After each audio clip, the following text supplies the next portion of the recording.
Hello, and welcome to More Intelligent Tomorrow, a wide-ranging exploration of the potential impact of AI on the world around us, as envisioned by the future heroes of the human and machine intelligence revolution. Can humans find internal self-worth on their own, or will they be influenced and controlled by social media algorithms and technology? We'll discuss this and more with Kate Strachnyi on today's episode. And now, your host, Ben Taylor. Kate, you're on the hot seat. Well, not really the hot seat, but thanks for jumping on the podcast. I'm happy to be here, Ben. Maybe to start off, what's your best skateboard trick right now? Not falling. My best skateboard trick is not falling. I'm not that great with it. I tried the the ollie or something, but yeah, I'm still practicing. Do you have some scars on your elbows? No, so I actually haven't fallen because I haven't taken big enough risks. But what's interesting is my husband accidentally left the skateboard upstate when we went there a few months ago. So I haven't been able to practice in a while. Skateboarding at our age is kind of scary because I remember as a kid, I'd just roll around on the asphalt and I'd get back up. Or I think if I fell down on a skateboard today, I'd go to the hospital for something terrible. Interestingly, I actually fell a couple days ago running. So I was running my longest run of the year. It was an 18-miler. Wow. And I tripped on the sidewalk. It was ridiculous. It was like mile 2. I didn't hurt myself, but it was pretty dumb of me. Kate, what's your backstory? So for people that are getting into data science, they're getting into social media, for people that maybe want to imitate and try to follow your career, what's your story? How did you get to where you are today? Everything sort of happened by accident. If I think back to like my undergrad degree was in finance, right? It wasn't in data science. It wasn't in analytics.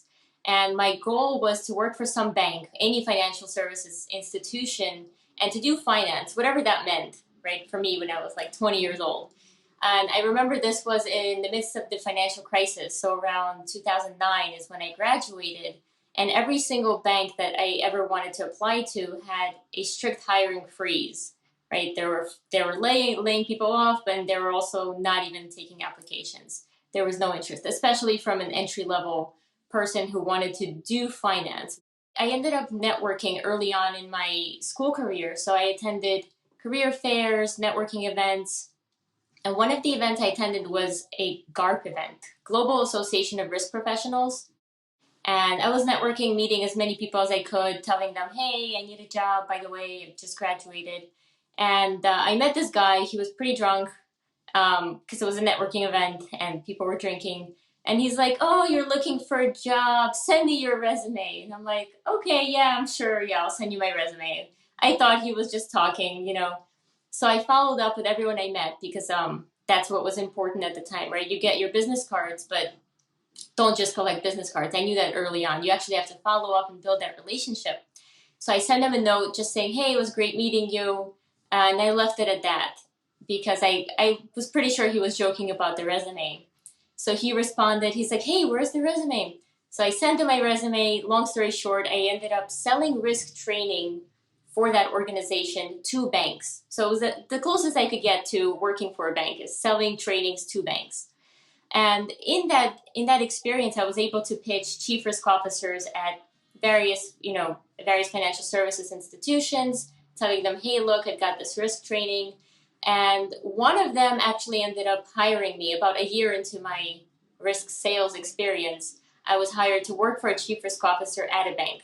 I'm going to fast forward there because I know this is all risk stuff and you asked me about data science. I've actually got into data science analytics about 6 years ago. And between that experience of working for a bank, I've actually spent 8.5 years at Deloitte working in various roles, most of which towards the end was in data analytics, pulling insights from data, reporting, management reporting and dashboarding, things like that. So I got into that by accident just because I happened to be looking for a remote role. And the only role that was open at the time was a data analytics role. So I got extremely lucky because I fell in love with it right away. And when did you first get introduced to social media? When did you think LinkedIn was worth your time? I think I became really serious about it about 5-6 years ago when I got into data analytics because I've decided to document my journey. I've actually got a YouTube video up that says, okay, I'm going to change my career. I've been playing with Tableau for a while. I'm going to become a data scientist. So I think I said I want to get a Tableau certification and a couple of other things. And I remember a few people commented and they said, you can do it, Kate. And I'm like, wow, these people are so nice. I really like this. And so it was a kind of like, I don't know what to call it. It was just a really good feeling that made me want to come back and post more to get more engagement, more comments. And that's kind of where it all started. So when did you really start to feel like you were getting traction where this was something very different, where you could potentially use LinkedIn full time? Or when did you get your first speaking invite through LinkedIn where it started to get your attention? Yeah, I think it happened in 2018, when there was a group of people called Data Science Office Hours, right? It was about 6, 7 people. And I was invited to be on their panel. It was a YouTube live event that we conducted every few weeks or so. And we probably only had 10 sessions in total. But I remember being invited to be a part of that group. And I kind of felt like I was in the inner circle of the LinkedIn data community. So correct me if I'm wrong, did you get LinkedIn top voice for analytics, or explain that for people that aren't familiar with it? Yeah, so LinkedIn selects 10 people across a few categories, and data science and analytics is one of those categories where they select 10 people and they call them the top voice. So in 2018 and 2019, I was selected as one of those 10 people, for the top voices for data science and analytics. And the way they select that, it's not 100% clear, but it seems like people who are passionate about the space, people who are giving back to the community, people who show up every day or 10 times a day for me. So yeah, that was really cool. I did not expect that recognition. I still remember seeing an email from LinkedIn, and they were telling me, don't tell anyone, but you may be selected as a top voice, one of the 10. And they don't tell you that this is actually happening. They're like, you may or may not. I'm like, okay, oh my god, now I really want it. So I was really excited to have been selected twice in a row. That's amazing. So what skills do you think school-age children need to be successful with AI? I mean, I think first of all, we need to do a better job across the basic education, math, literacy, comprehension, all that good stuff.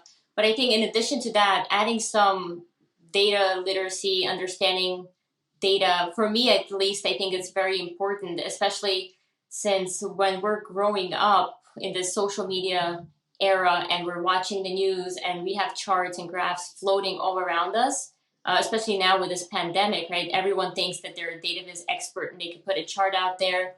I think we need to be very cautious as a population and ask questions about what exactly am I looking at. So I really hope that schools and parents and communities as a whole do a better job at educating those who may not be familiar with how to interpret graphs and charts, or those who are not asking questions, to start doing that.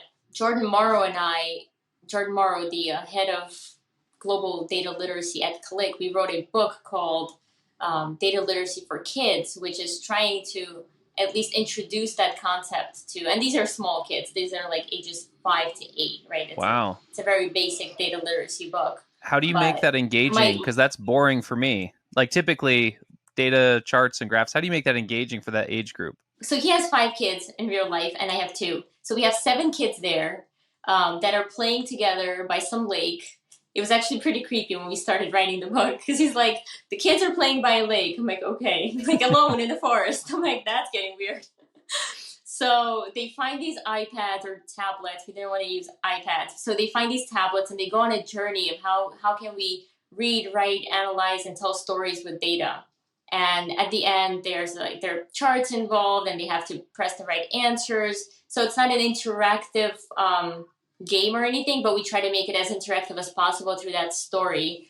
Currently, it's just an ebook. We're still in the process of making it an actual paperback or a hardcover, but we both don't really have too much time to play with. So eventually it'll get out there. I'm looking at it right now on Amazon. It looks really cool. Who did the illustrations? Somebody on Fiverr. So I remember Jordan said one of his kids will do the artwork, but then he's like, this is just going to take way too long. So we hired somebody on Fiverr. We told him the vision. I had some sample images, like clip art images of what I wanted in there. And then Jordan is the one who actually drew the treasure map that the person on Fiverr later took and translated into this artwork. I'm looking at the preview. Does it show some of the visualizations later in the book? There are some charts in those tablets where you'll see a donut chart and a bar chart. And I think there's a pie chart in there as well. But we don't get into actual, here's how you build a data visualization. This is just an introduction of basic data literacy, understanding charts and telling a story with the chart. No, this is awesome. I hope you guys do another book that's scary, because my kids are always asking for scary books. So what are some of the bad practices you see in industry with data visualization? Yeah, I really wish I was on my laptop where I could share my screen, because I've got a really good example of this COVID number of cases data visualization that was on the news. It's from the Florida Health Organization. So I'll try to describe it best I can. So picture a bar chart showing the past 5 days number of cases of COVID in Florida, okay? But picture a gradient background that's really crazy, and every bar is a different color for no reason other than, hey, let's paint the rainbow. But get this, there's an even more interesting part of it. The bar heights are not associated with the actual numbers on the bars. They're not inversely related or actually related. It's just randomly sized bars with random numbers. Like, the numbers are accurate. We fact checked that with the Florida Health Organization. But the bars themselves, like, as the numbers go up, the bars either went down or up. It didn't really matter. So I thought that was crazy. And I'm like, how? Who? You really have to go out of your way to pull this off. And why would you even do that? So a lot of questions come up. But yeah, those are some of the please don't do tips for data visualization. So maybe to simplify it a little bit more for people that are listening, what are your top 3 mistakes that people make? So hopefully I won't make a mistake like that, because my data will be mapped correctly. But if you stepped into an organization and I'm a business analyst and I'm showing you my presentation, what are the common 3 cringes where you're just expecting to find that? Yeah, I think number 1 is using the wrong chart for the data. You'd be surprised how often people don't choose what I would think is the obvious method of representation for a data set. An example would be using a line graph when you're looking at categorical data, right? You've got 10 different categories and you have prices for those categories, total prices, not over time, and you're using a line graph.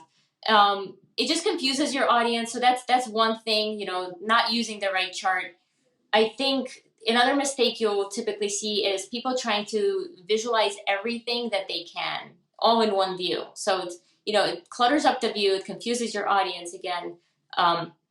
Basically, any dashboard that's got more than 4 charts. Have you had to deal with trolls on LinkedIn?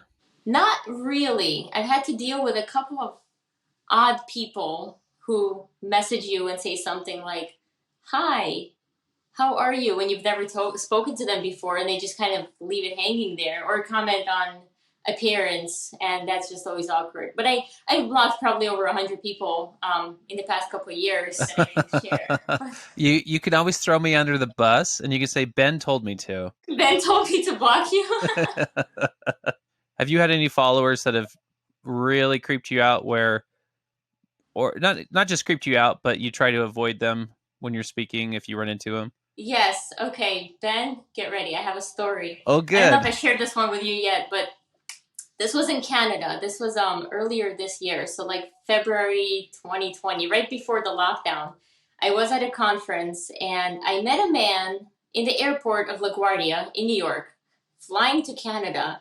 And we were just standing in line, the security checkout line, and he just asked me if I'm going to Canada to go home or, if I live in New York.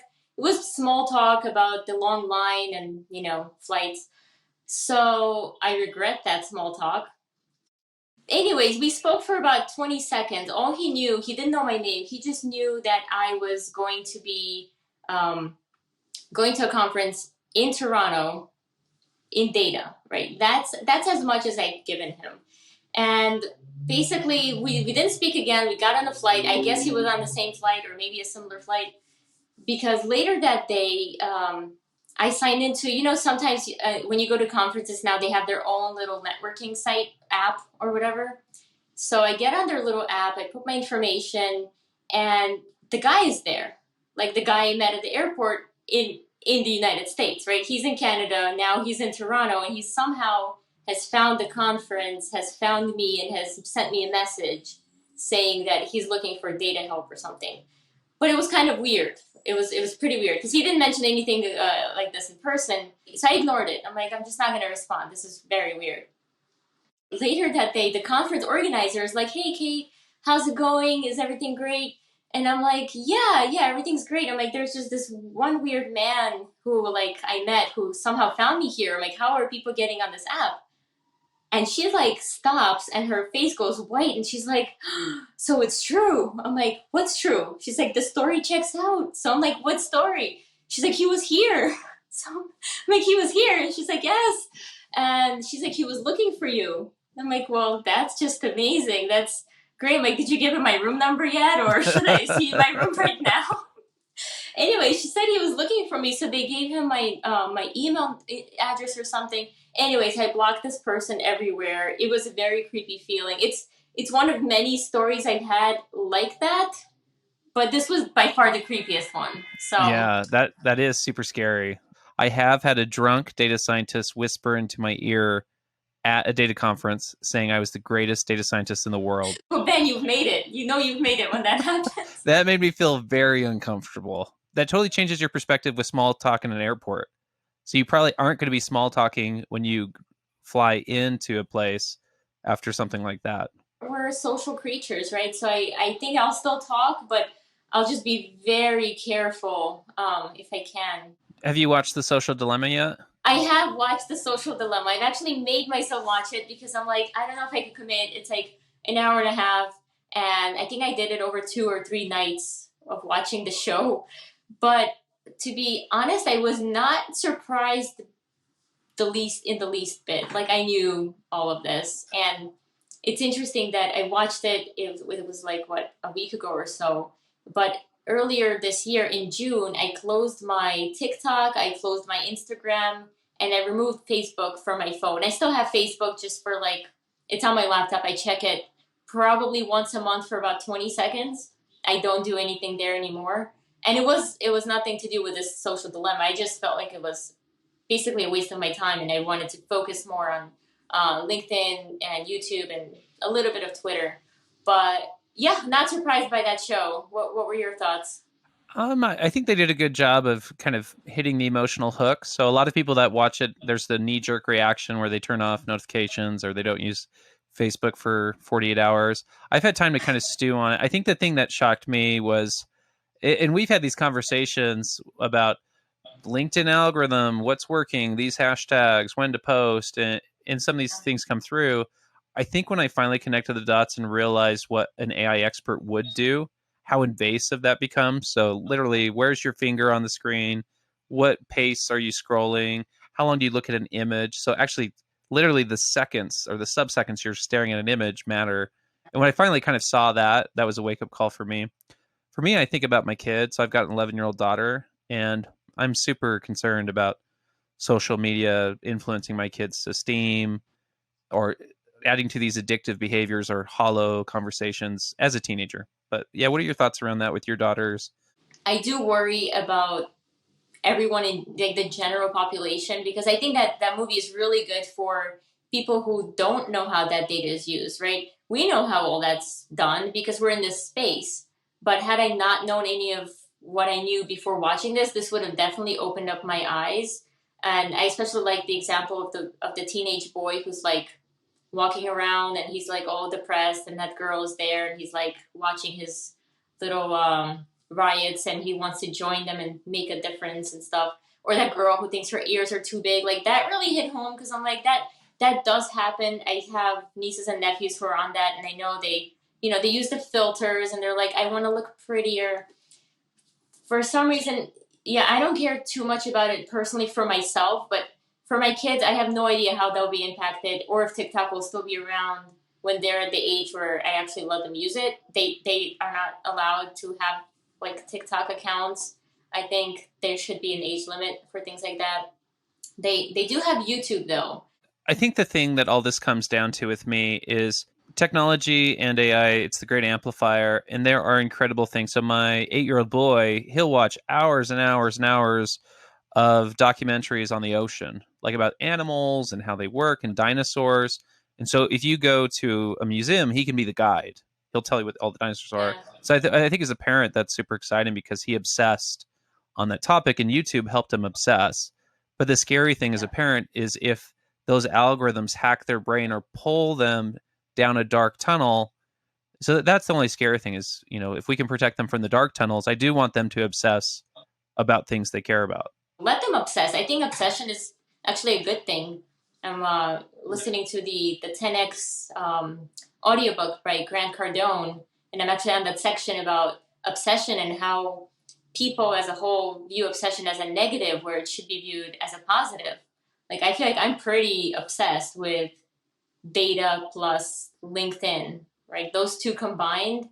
I feel like it is an obsession because I post all the time and I'm there all the time and I'm engaging all the time, but I see it as a good thing. And I feel like I'm an obsessive person in general, like running. I'm not going to run 2 miles. Like I ran 50 miles, right? My next thing is I want to run 100 miles.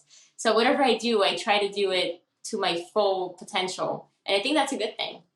I think it's an excellent thing. I think we have to just teach our kids to get their self-worth and value from within versus looking externally. How we do that, I don't know. I'm going to have to just somehow figure that out in the next few years as they get older and have to deal with those pressures, but it's tough.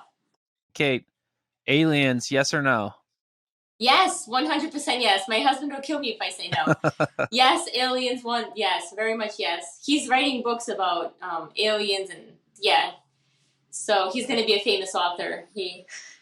Okay, good. I'm looking forward to reading his books. Well, I really appreciate your time. But Kate, thanks so much for making time for us. Thanks for having me on the show.